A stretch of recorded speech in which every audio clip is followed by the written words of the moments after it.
Dakle, mi imamo zapadnjake koji su bili rodoljubi.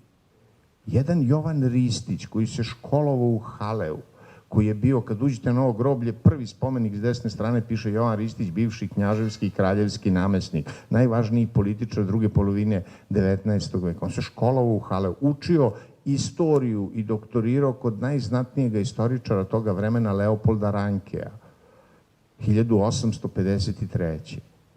1892. 40 godina posle toga, kao znači zapadnjak, kompletno oblikovan, a vodio jednu liberalnu stranku, pazite, liberalnu stranku, nacionalni liberal, koja je bila rusofilska. Ali on drži 1892. u besedu u Srpskoj akademiji kraljevskoj, primljen je za akademika, posle bio i predsjednik, i on drži besedu o Leopoldu Rankeu, svom učitelju. I između ostalog govori o tome kako je Ranke tumačio prvi srpski ustanak.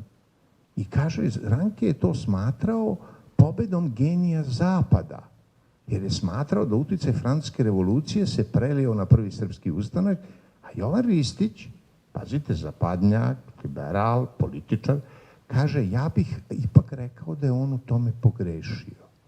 Mislim da je prvi srpski ustanak izneo genije pravoslavlja.